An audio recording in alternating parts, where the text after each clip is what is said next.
Perwakilan mahasiswa kembali mendatangi gedung DPR menagih jawaban tuntutan 17+8. Dengan aksi bertajuk Piknik Nasional, mahasiswa meminta DPR merespons tuntutan yang sudah disampaikan. Setelah menggelar rapat konsultasi dengan pimpinan fraksi, DPR pun menjawab tuntutan rakyat 17+8.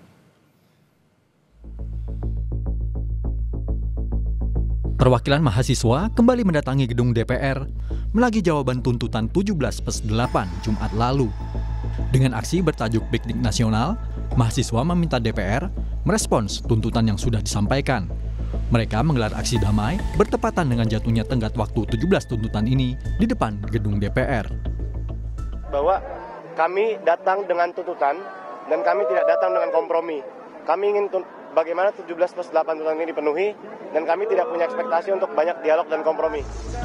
Tak berselang lama, DPR menjawab tuntutan rakyat dengan kodifikasi 17+8. DPR yang diminta membekukan kenaikan tunjangan anggotanya merespons dengan menyetujui jika tunjangan perumahan anggota DPR dihentikan. Anggaran lain yang dinilai jadi pemborosan juga dievaluasi.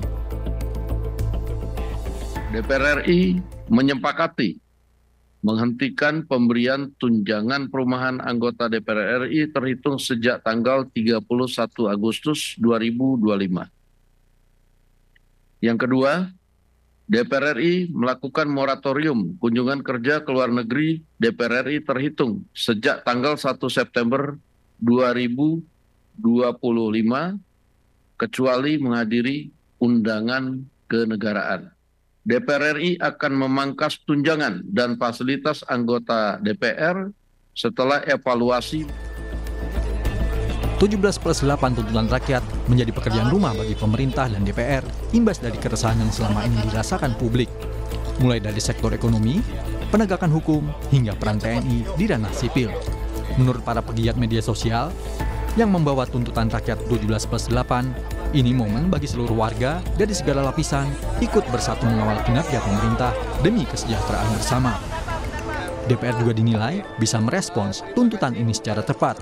Masyarakat juga dapat mengawal tuntutan warga melalui sosial media. Salah satu pertanyaan yang sering ditanya, apakah realistis mengerjakan 17 tugas dalam 5 hari? Pertama, tuntutan-tuntutan ini bukan dibagi ke satu lembaga. Tuntutan-tuntutan ini dari 17, 2 atau 3 per institusi. Dari DPR, Polri, TNI, dan juga Presiden. Dan kalau kalian masih ingat teman-teman reporterku, tahun lalu, di 22 Agustus, pasca putusan MK RUU Pilkada, bisa kok dikerjain dalam 1 malam saja? Sudah banyak sekali website yang men-track, website organik yang dibikin oleh banyak sekali dari masyarakat sendiri, dan kita bisa nge-track sama-sama. Di situ ada checklistnya, ada yang sudah dilakukan, ada yang belum dilakukan, dan sebagainya. Jadi kita semua bisa mantau bareng-barang, kita bisa lihat website-website, bisa di-search di sosial media juga, bisa di-search di Google, dan kita bisa mantau bareng-barang supaya jangan sampai berhenti di sini. Peran TNI masuk dalam salah satu tuntutan rakyat 17+8 yang digaungkan oleh masyarakat belakangan ini. Dan atas tuntutan rakyat itu, TNI menegaskan menghormati apa yang menjadi aspirasi rakyat dan menegakkan kebebasan dalam berdemokrasi.